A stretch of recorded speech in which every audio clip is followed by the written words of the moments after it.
आज का ये एपिसोड शुरू करने से पहले एक छोटी सी बात। क्या आप भी अपना पॉडकास्ट बनाने की सोच रहे हैं? तो एंकर ट्राई कीजिए। ये पॉडकास्ट बनाने का सबसे आसान तरीका है। नंबर 1, ये फ्री है। नंबर 2, इसमें कई सारे ऐसे टूल्स हैं जो आपको अपने फोन और कंप्यूटर पर रिकॉर्ड और एडिट करने की फैसिलिटी देते हैं। नंबर 3, आप अपने पॉडकास्ट को डिस्ट्रीब्यूट भी कर सकते हैं, जिससे इसे स्पॉटिफाई और दूसरे प्लेटफॉर्म पर सुना जा सके। तो डाउनलोड कीजिए फ्री एंकर ऐप या विजिट कीजिए anchor.fm पर अपना पॉडकास्ट स्टार्ट करने के लिए। ये तो थी एक छोटी सी जानकारी, और अब शुरू करते हैं एपिसोड का सिलसिला। तो आज के एपिसोड में लीजिए सुनिए किशोरीलाल गोस्वामी के लिखे उपन्यास खूनी औरत का सात खून का 28वां परिच्छेद, विवाह, मेरी यानी समीर गोस्वामी की आवाज में। 5 बजे एक कांस्टेबल आकर हम लोगों के वे कपड़े दे गया जिन्हें पहने हुई हम लोग जेल के अंदर आई थी। बस मैंने अपने कपड़े पहन ओढ़ लिए और पुन्नी मुन्नी ने अपने अपने। इसके बाद वो सिपाही हम लोगों के उतारे हुए कपड़े लेकर चला गया और उसके जाने के थोड़ी ही देर बाद जेलर साहब आए। उन्हें हम सबों ने पालागन किया और उन्होंने असीस देकर पुन्नी के हाथ में 50 रुपये देते हुए यों कहा, लो ये तुम्हारी सच्चाई के इनाम है। पाठक ये बात भली भांति समझ गए होंगे कि ये रुपए लूकीलाल के जुर्माने में से पुन्नी मुन्नी को अदालत से मिले थे। अस्तु जेलर साहब तो रुपए देकर चले गए, पर उन रुपयों में से 10 रुपये निकालकर बाकी के रुपए पुन्नी ने मेरे पैरों पर रख दिए और यों कहा, लीजिए इन्हें अपने पास जमा कर रखिए, जब काम पड़ेगा तब ले लूंगी। पुन्नी के रंग ढंग देखकर और मुस्कुराकर मैंने उन रुपयों को उठाकर अपने आंचल के छूर में बांध लिया और कुछ कहना चाहा, पर कह न सकी, क्योंकि मेरे बराबर की 2 लड़कियों के साथ एक बंगाली स्त्री वहां पर आई। उसके पीछे पीछे जेलर साहब भी थे। सो जेलर साहब ने जरा आगे बढ़कर मुझसे यों कहा, दुलारी, ये मेरी स्त्री और दोनों कन्याएं हैं। ये सब तुमसे मिलने आई हैं। ये सुन और उठकर मैंने जेलर साहब की स्त्री के चरण छुए और उनकी दोनों लड़कियों से गले मिली। इसके बाद जेलर साहब की स्त्री ने मेरी गोदी में 5 फल डाल दिए और तीनों माँ बेटियों ने मेरे चरण की धूल अपने अपने माथे में लगाकर यों कहा कि जाओ सुशीले, इस नरकालय से निकलकर सुरालय में विचरण करो। लाओ माँ, मुझ पतित को भी अपनी पद धूलि देकर कृतार्थ करो। यों कहकर मेरे पिता के समान धर्मात्मा बंगाली जेलर साहब ने भी मेरे पैर की धूल अपने मस्तक पर लगाई। इसके बाद वे सब आंखें पोंछती हुई चली गईं। जेलर साहब भी चले गए और तब मैंने अपनी आंखें पोंछकर उन फलों को भी रुपयों के साथ बांध लिया। इतने ही में 6 बजे और जेलर साहब ने आकर मुझसे कहा, दुलारी, भगवान का नाम लेकर उठो और चलो। तुमको लेने के लिए बैरिस्टर दीनानाथ और अपनी पत्नी के साथ भाई निहाल सिंह आ गए हैं। ये सुनते ही मैं मंगलमय भगवान का पवित्र नाम लेकर उठी। पुन्नी मुन्नी भी उठ खड़ी हुई और हम तीनों जेलर साहब के पीछे पीछे चली। जेल से बाहर निकलते ही जेलर साहब मुझे एक मोटर गाड़ी के पास ले गए और बोले, दुलारी, तुम इस गाड़ी के अंदर जाओ, भीतर भाई निहाल सिंह की स्त्री बैठी हुई हैं। यों कहे और गाड़ी का दरवाज़ा खोलकर जेलर साहब ने मुझे सवार करा दिया और फिर दरवाज़ा बंद कर दिया। बेचारी पुन्नी मुन्नी बाहर ही रह गई। भीतर जाते ही एक स्वर्ग सुंदरी किशोरी ने मुझे गले लगाकर अपनी बगल में बैठा लिया। पाठक ये जान ही चुके हैं कि ये भाई निहाल सिंह की स्त्री सुकुमारी देवी थी। उनके सुंदर और हास्यमय मुखड़े की ओर देखते ही मेरी आंखें चौंधिया गईं। अरे क्या इससे भी बढ़कर सौंदर्य सुरपुर में होता होगा। मेरा दृश्य देख और मेरे मन का भाव समझकर सुकुमारी ने हंसकर यूं कहा, मेरी प्यारी बहन, इस तरह आंखें फाड़ फाड़ कर मेरे मुखड़े की ओर क्यों देख रही हो? क्यों मैं तुमसे भी ज्यादा सुंदर हूं? मैंने कहा, आपकी अपार सुंदरता ने मेरी आंखों को अपनी ओर खींच लिया है। ये सुन और खिलखिलाकर सुकुमारी ने कहा, ओह ये बात है, तो बहन तुम क्या कम हो? तुम्हारी इस लामिसाल खूबसूरती के लिए लाख खून माफ है। और तुम जरा उधर तो देखो, तुम्हारी ये दोनों खवासने क्या पंजाबिनों से कुछ कम है? खुल गए मेरे पति के दोस्त के खवास चुन्नी खुन्नी के भाग। मैंने चुन्नी खुन्नी नाम सुनकर अचरज के साथ सुकुमारी की ओर देखा और पूछा, चुन्नी खुन्नी कौन? सुकुमारी ने कहा, तुम्हारे आशिक बैरिस्टर साहब के दोनों खवास। देखो, वे दोनों कहार उस दूसरी मोटर के दरवाजे के पास खड़े हुए हैं। ये सुनकर मैंने शीशे की टट्टी में से देखा। पहले मेरी नजर बैरिस्टर साहब पर पड़ी, उसके बाद मैंने निहाल सिंह को देखा। आहा, सुकुमारी ने अपने योग्य ही पति पाया था। उन्हीं के पास दो नौजवान और सुंदर नौकर खड़े हुए थे। उन्हें दिखलाकर सुकुमारी ने मुझे ये बात बतला दी कि उन दोनों में से कौन चुन्नी है और कौन खुन्नी। ये देख मैंने मन ही मन सोचा कि वाह री पुन्नी और मुन्नी, तुम दोनों के भी खूब ही नसीब जागे। इसके बाद मैंने क्या देखा कि एक तरफ 8-10 आदमी खड़े हैं और उन्हीं के पास खड़ी हुई पुन्नी कुछ बातचीत कर रही है। मैंने उन आदमियों में पुन्नी के मकान मालिक को देखकर पहचाना और देखा कि पुन्नी ने उन मालिक मकान के हाथ में कुछ रुपए दिए और दोनों बहनों ने उनके चरण छूकर मेरी मोटर की ओर पैर बढ़ाया। उस समय मैंने ये बात अच्छी तरह देख ली कि वे दोनों कहार पुन्नी और मुन्नी को नजर गड़ाकर देख रहे हैं। सुकुमारी ने कहा, बैरिस्टर साहब को पुन्नी मुन्नी का सारा हाल मालूम हो चुका है।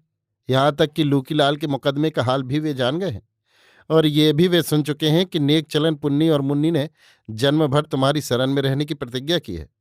ये सब हाल जेलर साहब से जानकर बैरिस्टर साहब ने यह तय किया कि दोनों भाइयों में बड़े चुन्नी के साथ पुन्नी का और छोटे खुन्नी के साथ मुन्नी का ब्याह कर दिया जाएगा। इतने में ही चुन्नी ने आकर मोटर गाड़ी का दरवाज़ा खोल दिया और पुन्नी मुन्नी अंदर आकर सामने की बैठक पर बैठ गई। उनके बैठने पर चुन्नी ने बाहर से पूछा, सरकार ने पूछा है कि डाक गाड़ी में अभी 2.5-3 घंटे की देर है, इसलिए अगर गंगा नहाने की इच्छा हो तो सरसैया घाट चला जाए। ये सुनकर मैंने पोटली में से निकालकर 10 रुपये पुन्नी के हाथ पर धरे और कहा कि इसे चुन्नी को देकर कह दो कि 2 रुपये के पैसे और 8 रुपये की मिठाई ले ली जाए और गंगा जी चला जाए। ये सुनकर पुन्नी ने रुपए चुन्नी के हाथ में दे दिए और संदेशा कह दिया। इसके बाद वहां से दोनों मोटरें रवाना हुई। आगे मेरी मोटर थी और उसके पीछे वाली पर बैरिस्टर साहब और भाई निहाल सिंह थे। मैंने पुन्नी से कहा, लो तुम्हारे 10 रुपये मैंने खर्च डाले। ये सुन पुन्नी और मुन्नी एक साथ बोल उठी, हैं सरकार, ये क्या बात है? वो सुदामा का तंदूल आपके चरणों में चढ़ा दिया गया है। इस पर सुकुमारी ने मुस्कुराकर कहा, वो तो फल फूल कर कई गुना तुम दोनों के पास पहुंच जाएगा। मैंने पुन्नी से कहा, तुमने क्या वे 10 रुपये अपने मकान मालिक को दे दिए? पुन्नी ने कहा, जी हां, उनका कई महीने का भाड़ा भी तो बाकी है।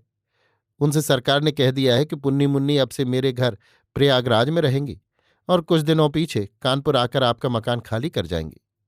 सुकुमारी ने कहा, यानी शादी हो जाने के बाद? अस्तु बात की बात में हम सरसैया घाट पर पहुंच गईं। कानपुर में ये बहुत ही अच्छी रीत है कि स्त्रियों के नहाने का घाट अलग है। आह, बहुत दिनों पर गंगा महारानी के दर्शन पाकर मेरे रोम रोम प्रसन्न हो गए। मैंने भक्ति भाव से भागीरथी को प्रणाम किया और पहले सिर पर जल डालकर तब भीतर पैर रखा। इतने में ही चुन्नी एक कपड़ों की गठरी, पैसे और मिठाइयों का टोकरा दे गया था। साथ ही वे 10 रुपये भी फेर गया था जो मैंने दिए थे। खैर, मैंने कई गोते लगाए, पिता माता को जलांजलि दी, सूर्य भगवान को अर्घ्य दिया, स्वयं 3 आचमन किया और जेलर साहब की स्त्री के दिए हुए फल गंगा माता की गोद में दिए। कुछ मिठाई पैसे भी चढ़ाए। इसके बाद जल के बाहर निकलने पर सुकुमारी बीबी ने मुझे बहुत बढ़िया रेशमी रक्तांबर पहिराया, हरे कमखाब की जैकेट पहराई और ऊपर से एक सुनहले काम की गुलाबी सिल्क चादर ओढ़ा दी। साथ ही जबरदस्ती मेरे कानों में आयरिंग, गले में सिकड़ी, हाथों में कड़े और पैरों में छड़े डाल दिए। इतने ही में क्या देखती हूं कि मेरे पुराने कपड़े अर्थात धोती, चादर और सलूका कंगलों को बांट दिए गए।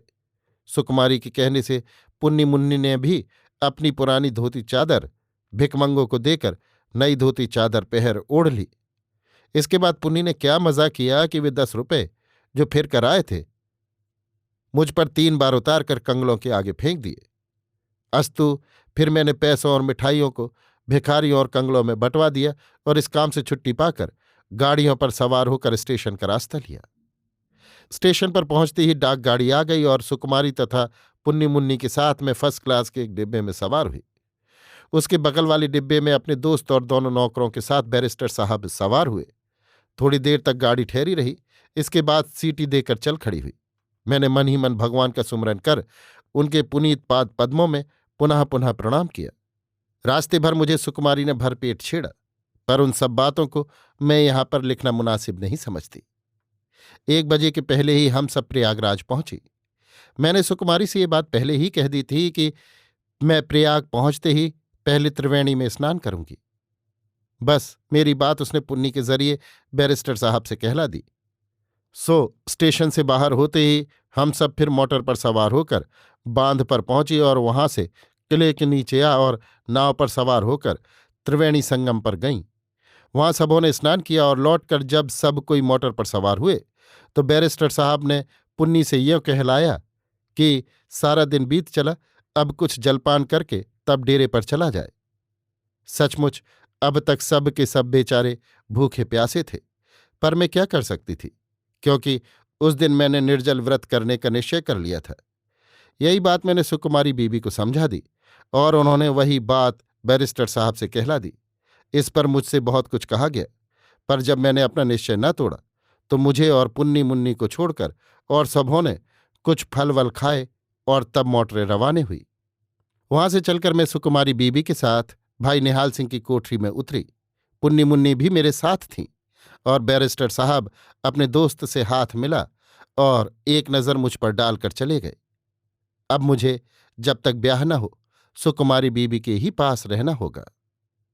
अब इसके बाद क्या हुआ, क्या ये भी मुझे लिखना होगा।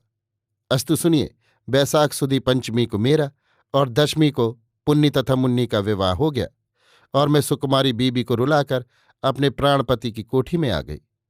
यहां पर इतना और भी समझ लेना चाहिए कि मेरे चचा ने ठीक समय पर आकर मेरा संप्रदान कर दिया था। अभी आप सुन रहे थे किशोरीलाल गोस्वामी के लिखे उपन्यास खूनी औरत का 7 खून का 28वां और अंतिम परिच्छेद, विवाह, मेरी यानी समीर गोस्वामी की आवाज में। इसी परिच्छेद के साथ ये उपन्यास अब यहीं समाप्त होता है।